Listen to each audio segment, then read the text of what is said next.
Hey guys, welcome to a recap of the Real Housewives of Atlanta, episode 13, Peach Passion. And guys, this episode was quite slow, and I felt like we hit a wall.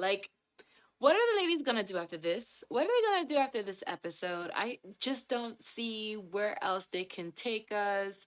I feel like we have come to the end with what these girls can offer us on the Real Housewives of Atlanta. So maybe time for a recast, a reboot situation because we are gonna need something more fun and fresh.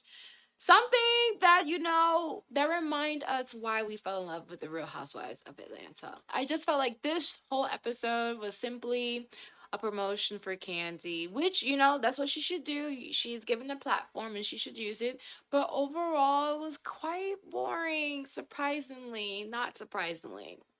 But let's get into it a little bit. So the girls have returned from their trip from Portugal, and it was quite a boring trip. But now they're moving into the Christmas holiday time season. So I'm like sitting here in summer. It's summer, guys. The sun is out. We're out in the beach. We're having a ball. We're drinking mojitos. Why are we covering Christmas in the summer? I felt like they should have filmed this, I don't know, or put this out, turn this out around for us to see probably in January. I probably still would have been in the mood for Christmas vibes in January, but now we're all the way in July and we're getting what ladies were doing during the holiday season. And I just feel like we're just getting old tea. Something stale, something old, some old peach tea. But I do have to say there were some moments that I did was happy to see. I did appreciate the moments in seeing Marlo's nephews, the young men enjoy their holiday season, doing a whole photo shoot, and you can tell by their happiness and their energy, they're gonna cherish this moment for sure. I would. It's such a moment that the transformation. They're living this lifestyle where they're doing photo shoots for Christmas. That's amazing and spectacular. So aside from the moments where we see the kids, Marlo's nephews, and of course Miss Brooklyn, seeing those scenes make me a little bit happy watching the Real Housewives of Atlanta. But aside from that, the girls were not giving much to us this season. So yeah, this whole episode, we're going to be talking about Drew, Kandi, and Latoya. And y'all, why they do this to us? Producers, why are you doing this to us? I just want to know what you guys honestly think of how this season has been going. I feel like every week is we're on a decline. I mean, I also saw the photo from the reunion and their outfits. I was not feeling the looks. Everyone was giving rave reviews about their looks, but I felt like maybe we shouldn't do so much matchy matchy for a reunion. I think there can be cohesion without having to do the same color, because I felt like the ladies were giving the same color but different vibes, and it was not cohesive, and my heart was just breaking. It was breaking, okay, guys? So let's get into this episode. So we open up the scene with Miss Sanya and her sister. And you guys, honestly, I feel like they keep rehashing the same old tea, the same old situation. Their situation is about communication and also accepting that her sister is no longer her little sister. She has her own life. She's a mother, she's a wife, she has her own set of responsibilities, and it's not always going to be about Sanya. So I felt like over in Sanya's island, not much is going on because we keep having the same discussion over and over and over again. And it seems like Sanya, she gets it. She receives her sister's complaints, but as her sister says, Sanya just gonna do it all over again. So they're always gonna be back at square one. So I'm really tired. We see that Sanya doesn't have much to offer. We do have news that she is now pregnant with her second child. So congratulations to Sanya. I'm hoping that she offers a little bit more. Maybe what is there to give? I need something, Sanya. Something aside from mom. Okay, Mommy Nations was nice. We got that from her. The sister tea, we're done. It's over. So what are we moving on to? Okay, so let's keep that and put that at a pause, or else we have to recast Sanya. Sanya, please don't come back. Sorry. So we do get a moment where we get to see the return of Miss Cynthia Bailey and her cheekbones. Did I miss her? Not really. I mean, she's nice to look at. She does have a role in the show, but she's more of a peacemaker. And I can see why Candy is so happy and excited to see Cynthia because she's been going at it with quite a few of the girls, with Courtney, with Sheree, with Marlo, with Drew, pretty much everybody but Kenya. Manera, I don't know. She doesn't have much interactions with Manera, but overall, it hasn't been easy for Candy this season. The girls have been putting in some work to get her into the drama. So Cynthia, she does her return and she shares that she's happy to be back, but she's also reflecting on the failure of her second marriage. She sees it as an unfortunate thing, but however, she's like not the one to stop loving love. She's a Pisces and a true Pisces. So I can see her getting married again. I mean, why not? If she's capable and she wants to, then go for it. So it was nice to see Cynthia come and give us an update, but I know she wasn't gonna spill all the tea because they were not gonna give her a full check for that, okay? So at least she should hold on to that for her if she wants to strategize her return to the Real Housewives of Atlanta because she's now back at Lake Bailey and she made that crystal clear that she's back in Atlanta. So she's looking for some opportunities to book herself in, okay? And so back to Kandi. Kandi shares some updates with the group to Cynthia, and she shares that she's gonna have a party that's gonna celebrate Bedroom Candy. After being into business with Bedroom Candy for 10 years, Candy wants to celebrate and also push and promote new products that she wants to debut to the ladies. So I think it's a wonderful opportunity to have Cynthia to kind of come back into the group. It's nice for Candy to have someone that will be by her side. And she shares how she's been having issues because they had to call back on the Bolo Extravaganza Laganza moment. So Cynthia, she had no idea why she was called into that drama. But I also feel that way too because why are we rehashing something so old, so tired, and so dry? So I am wanting to see, okay, where is this conversation gonna go? Where is Candy gonna take us? Because we need some new developments in the Real Housewives of Atlanta. So she goes ahead and promos Todd's movie that's coming out. And she shares how the story plot is how a married couple for a weekend want to give each other a hall pass, and the wife ends up becoming intimate with a woman.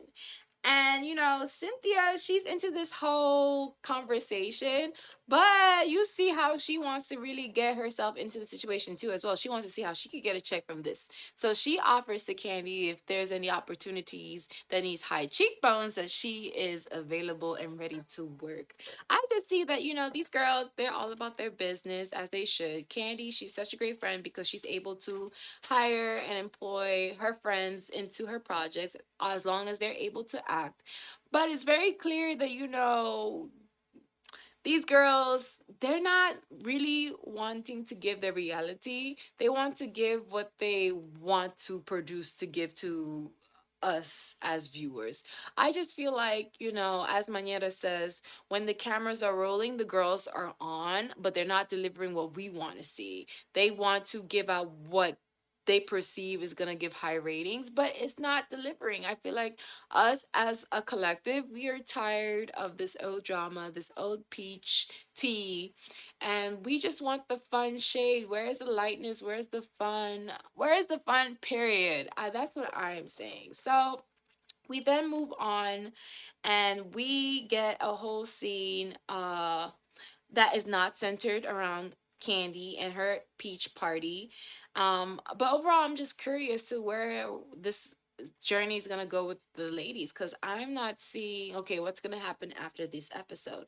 But I was so happy to get a little update from Miss Kenya Moore. We get to see her hang out with her cousin's baby boy with Brooklyn. Now remember, Kenya, she is looking to become pregnant again, or seeing the possibilities of becoming pregnant again to give Brooklyn a sibling. She feels that that is what she has to do right now. It's super important, and she feels like Brooklyn needs a sibling. So it was cute to see Brooklyn become or act as a big sister to this baby, her stepping into this role.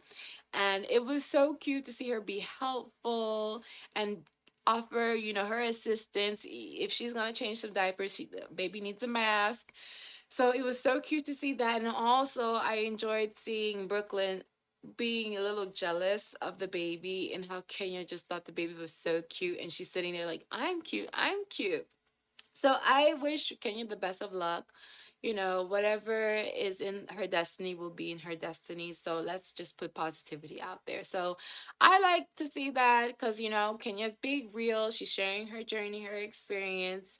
So I like that we get that from her. And that was part of the highlights of the show, to know about Kenya's growth in her journey. Okay. Because aside from the tea that they're trying to deliver, at least we get a little bit of real.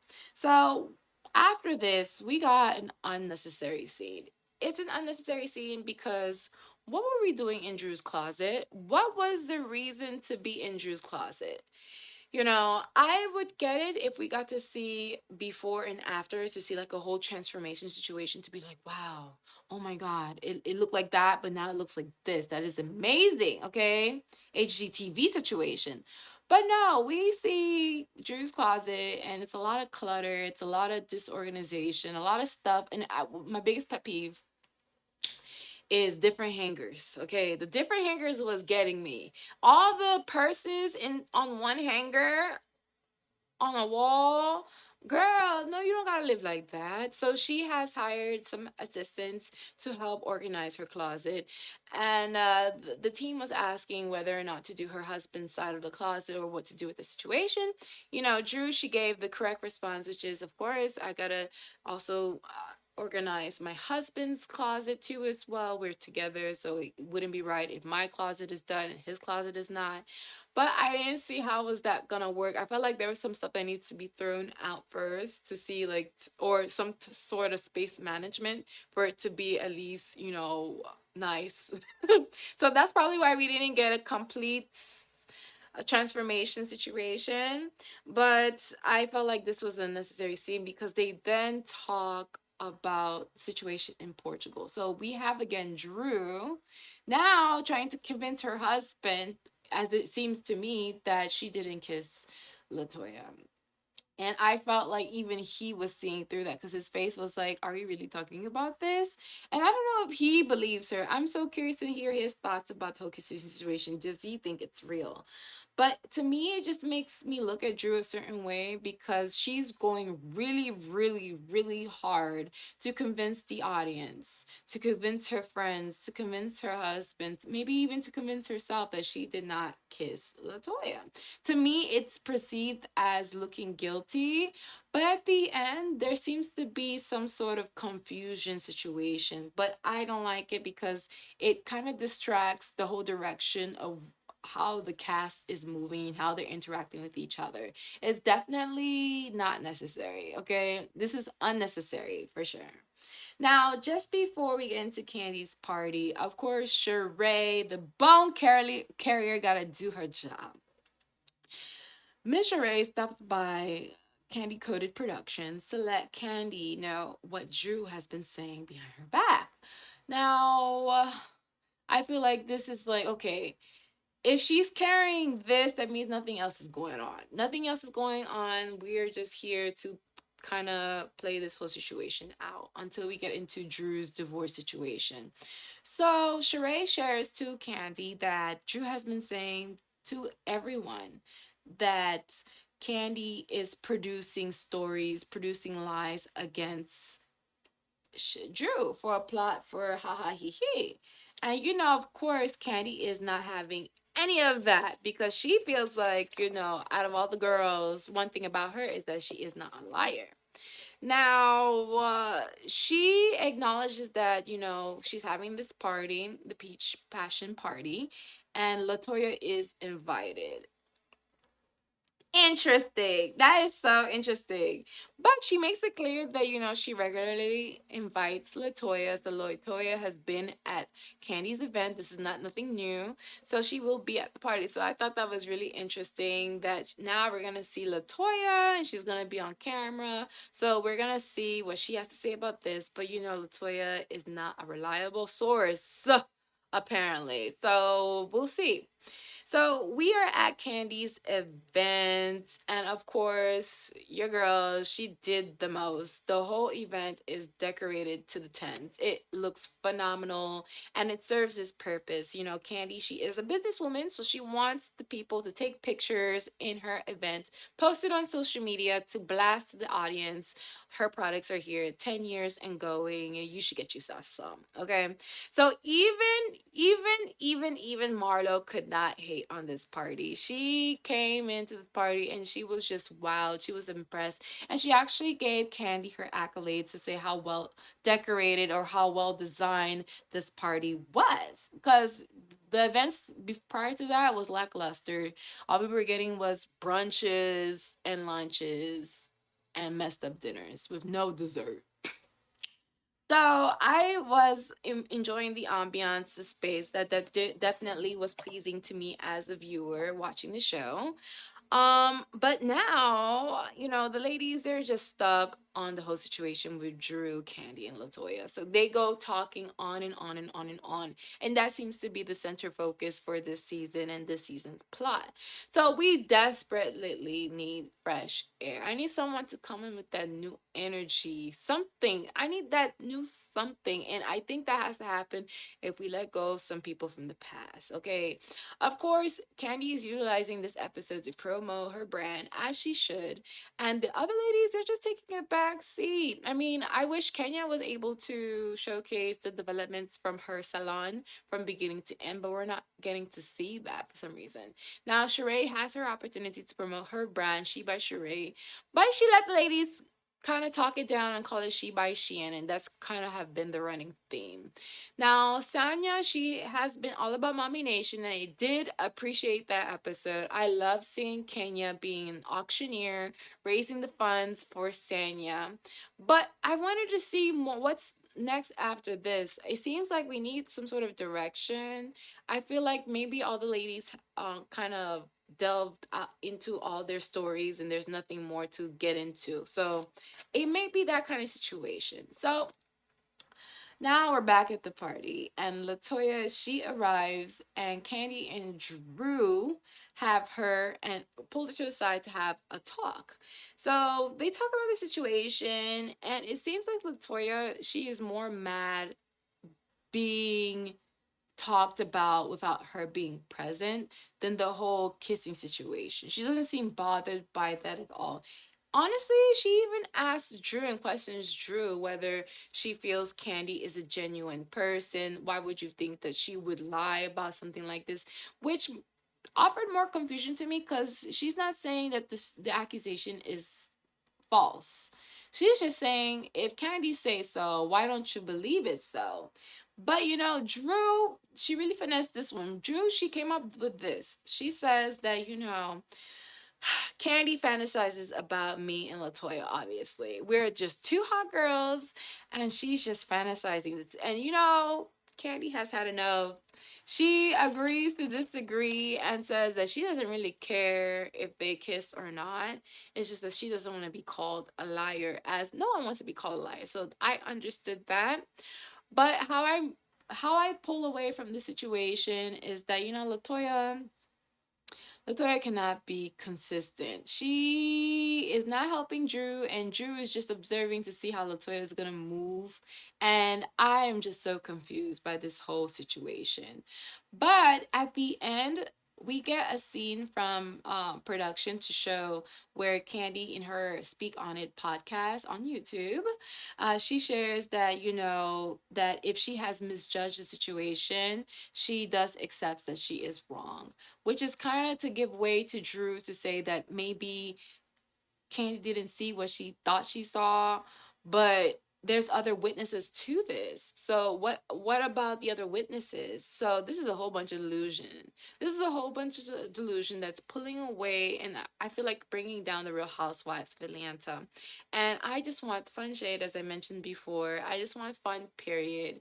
And I don't know, where are we going after this? You know, I was excited from the preview last week for this episode, but I feel kind of let down, and I don't think, you know, this cast will be returning as this cast next season. I don't know. I wanna see more new housewives that actually are open to share their lives, to be genuine, and to not have the influence of the OGs to kind of bully the new housewives into to being a certain way. I feel like they get pigeonholed because when you come into a situation and you have the OGs, you kind of have to pick a side and be strategic. But, you know, if we get a whole new cast, you know, we're going to have to see where the dominoes lay down and see from there. So, guys, that was the recap of the Real Housewives of Atlanta. I want to know what your thoughts of this episode. I am let down, and I'm pretty sure you guys are let down too as well. And I feel like we could have gotten so much better from these ladies. You know, I feel like they had a great run, especially Kenya and Kandi. Sheree too, she had her moments too as well, but I think it's time to hang it up. Flat screen. Hang it up flat screen. I think we're done.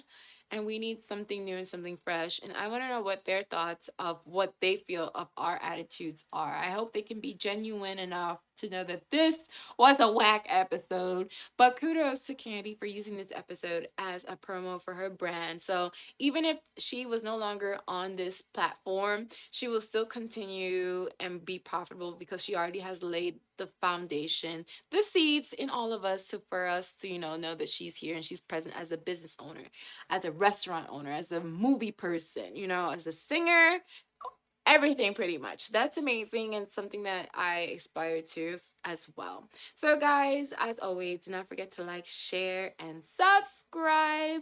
I appreciate every one of you for taking the time for watching my recaps and my reviews, and I do appreciate reading your comments and your feedback down below. So don't forget to leave your comments, and as always, share as much kindness as possible. Love you guys and see you guys pretty soon. I'm gonna upload something real cute right after this. It'll be a surprise. Bye.